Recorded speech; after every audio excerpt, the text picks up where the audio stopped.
ಆಗತ್ತನ್ರಿ ವೇದಿಕೆ ಮೇಲೆ ಯಾವಾಗ್ಲೂ ಚೆನ್ನಾಗಿರ್ಬೇಕು, ಸೆಟ್ ಮಾಡ್ಕೋಬಾರ್ದು, ಬೈಬಾರ್ದು, ಅನಬಾರ್ದು, ಶಾಂತಿನಿಂದಿರ್ಬೇಕು, ಶಾಂತಿನಿಂದ ನಮಗೆ ಸ್ವಾತಂತ್ರ್ಯ ಸಿಕ್ಕಿದ್ದು ಅಂತ ಹೇಳಕತ್ತನ್ರಿ ವೇದಿಕೆ ಮೇಲೆ.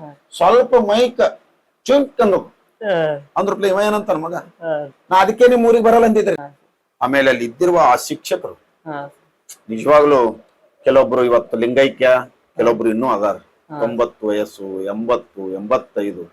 ಆ ಗುರುಗಳಿಗೆ, ನನ್ನ ಹೆತ್ತ ತಾಯಿ ತಂದೆಗೆ, ಅನ್ನ ಕೊಡ್ತಕ್ಕಂಥ ರೈತನಿಗೆ, ದೇಶ ಕಾಯ್ತಕ್ಕಂಥ ವೀರ ಯೋಧನಿಗೆ ದಿನದಲ್ಲಿ 10 ಬಾರಿ ಅವರನ್ನ ನಾವು ಸ್ಮರಣೆ ಮಾಡಲೇಬೇಕು. ಬುದ್ಧ, ಬಸವ, ಅಂಬೇಡ್ಕರ್ ಎಲ್ಲರೂ, ಕಲಬುರಗಿ ಶರಣ ಬಸವೇಶ, ಖಾಜಾ ಬಂದೇ ನವಾಜ್ ಇವರೆಲ್ಲರೂ ಮನುಷ್ಯರಾಗೇ ಇದ್ರು. ಅವರು ವ್ಯಕ್ತಿದಿಂದ ವ್ಯಕ್ತಿತ್ವದ ಕಡೆ ಹೋದ್ರು. ವ್ಯಕ್ತಿಯಿಂದ ವ್ಯಕ್ತಿತ್ವದ ಕಡೆ ಹೋಗಬೇಕಾದಾಗ ನವೇ ಕಪಾಲೆ ಸಲಿಲಂ ಸನ್ಯಸ್ತಂ ಹೀಯತೆ ಯಥಾ ಒಂದೇ ಎರಡೇ ಆ ಭಾಷೆ, ಆ ಶಬ್ದಗಳು ಕೊಟ್ಟಿದ್ದು ನೋಡಿದ್ರೆ ನಮ್ಗೆ ಬಹಳ ಈ ನಾಡು ಒಂದು ಸರ್ವಶ್ರೇಷ್ಠ ಅಂತ ಅನ್ನೋದ್ರಲ್ಲಿ ಮತ್ತೊಂದು ಮಾತಿಲ್ಲ. ಒಂದೇ ಕ್ಲಾಸ್ನಲ್ಲಿ 3-4 ವರ್ಷ ಫೇಲ್ ಆದಿವಿ ಅಂದ್ರ ಅವನಿಗೆ ದಡ್ಡ ಅಂತಾರ. ಒಂದೇ ಕ್ಲಾಸ್ನಾಗ 3-4 ವರ್ಷ ಮ್ಯಾಲಿನ ಮೇಲೆ ಫೇಲ್ ಆದೇವ ಅಂದ್ರೆ ಅವನಿಗೆ ದಡ್ಡ ಅಂತಾರ. ಒಂದೇ ಸಬ್ಜೆಕ್ಟ್ 3 ವರ್ಷ ಓದ್ನಂದ್ರ, ಒಂದೇ ಕ್ಲಾಸ್ನಾಗ 3 ವರ್ಷ ಫೇಲ್ ಆಲತ್ತೀವಿ ಅಂದ್ರ ಅವನಿಗೆ ದಡ್ಡ ಅಂತಾರ. ಒಂದೇ ಸಬ್ಜೆಕ್ಟ್ 3 ವರ್ಷ ಓದ್ನಂದ್ರ ಅವನಿಗೆ PhD ಅಂತಾರ.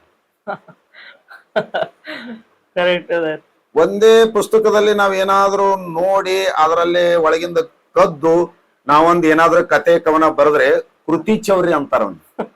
ಏ ಮಗ ನೋಡಿ ಕದ್ದು ಬರ್ದ ನೋಡು, ಕೃತಿ ಚೌರ್ಯ ಅಂತಾರ ಸಾಹಿತ್ಯಕ ಭಾಷೆಯಲ್ಲಿ.